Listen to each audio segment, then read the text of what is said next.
Hello guys, welcome to my channel. So I was going to do the intro out on my deck because it's a beautiful day. The birds are chirping, the sun is shining, but it's too loud. It's too much traffic going by. So we'll do the intro in here. So today we're making roasted eggplant dip. It's so delicious. It's very similar to baba ganoush, Mediterranean eggplant dip, kind of like an eggplant hummus. And you guys know I love me some eggplant. So this is so delicious. And actually this was one of my first times trying this, making it. It turned out super good, minimal ingredients. And for a bonus, we're gonna make a quick 3 main ingredient pita. Pita bread, stovetop, super easy, super quick. And I used half whole wheat, half plain unbleached flour because I feel like the combo's wonderful. But if you wanted to use all whole wheat, I'm pretty sure that will work. If you wanted to use all plain unbleached flour, which will give you a softer pita, you can do that too. Now, if you do all whole wheat, it's not going to be as soft. I recommend you eating it right away, or maybe adding a little bit of baking soda just to kind of give it a little bit more lightness and fluffiness. But it's still gonna be delicious, super quick, very easy, very minimal ingredients. Let's jump into the recipes because I think these are going to be crowd pleasers, especially this dip. It's going to be a crowd pleaser, and this pita is so convenient. You probably already have the ingredients right in your pantry. So let's get started.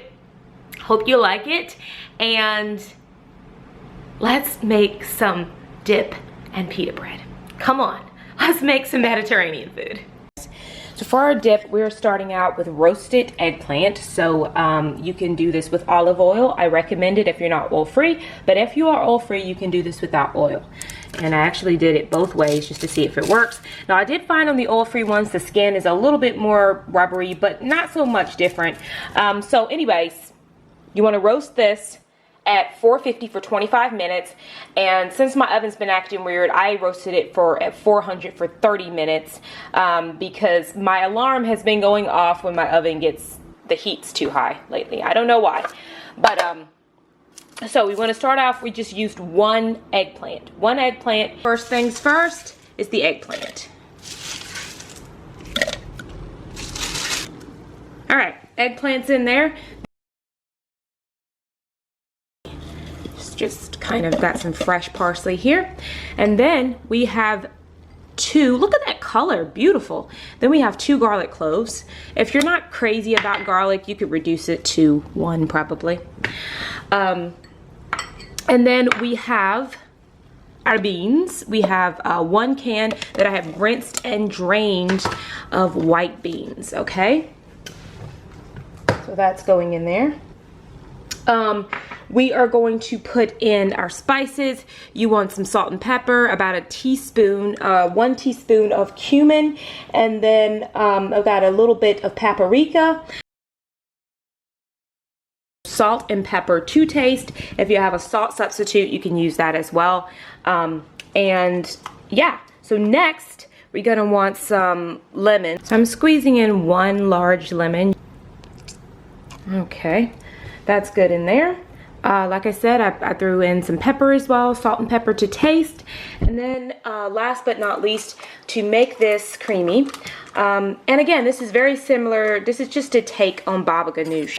So I'm gonna add in a couple tablespoons of tahini because that's an ingredient that they use in the original recipe, in the baba ganoush recipe actually.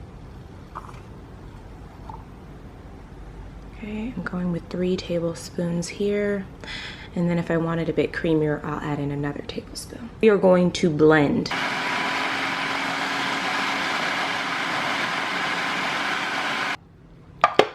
for a taste test, and just blend it according to, you know, the consistency that you want. That's perfect. That is like, yes. No, this is the point where if you want to add 1 more tablespoon of tahini, that's up to you.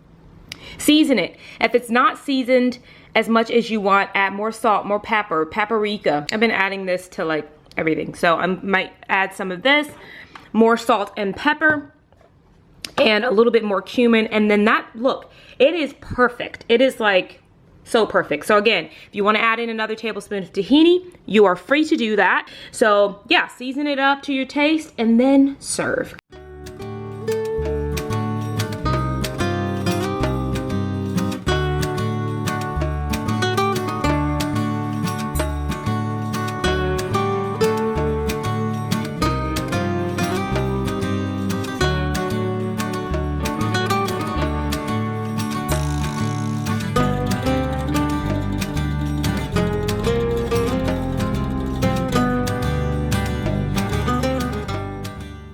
This is more like flatbread, but it's gonna sub for pita, stovetop pita, very similar to my gluten-free yogurt flatbread, but we're gonna change up the flours and we're gonna add a bit more seasoning to it. So let's go ahead and let's get started.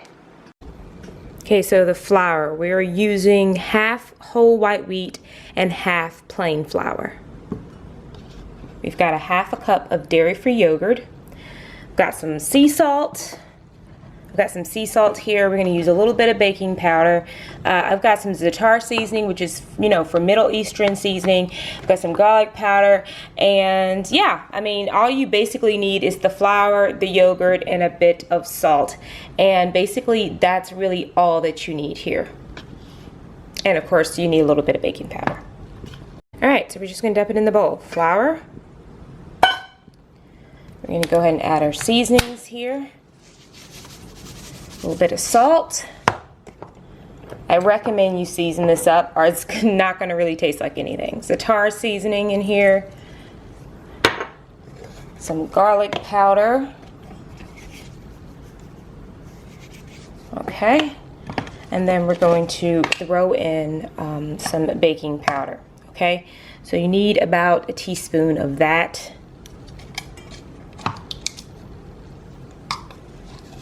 But of course, I'm going to reduce that amount. Okay, and then last but not least, we're going to go ahead and we're going to put in the yogurt. And just want to mix that all together and get in there with our hands at some point. The dough is finished. I add a little bit of water, and so I'm just going to go ahead and just take me a piece of parchment paper here.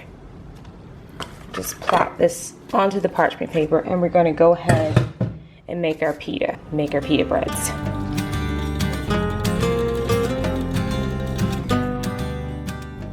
The pan is heated up. We're going to go ahead and start with this one. Bunch of flour. Try to dust off that excess flour. But yeah, you want them. You don't want them too thin. You don't want them too thick.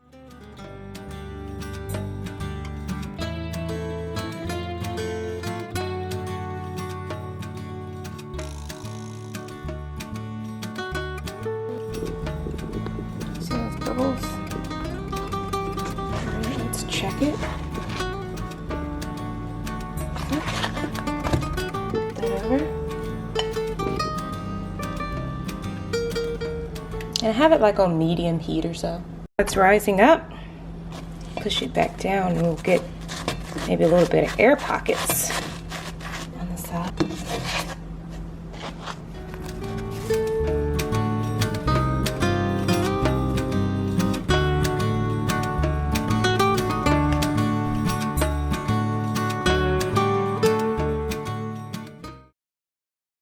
Up and it gets big. Look at this. I want to show you this. Look, we've got a pocket. Look at that.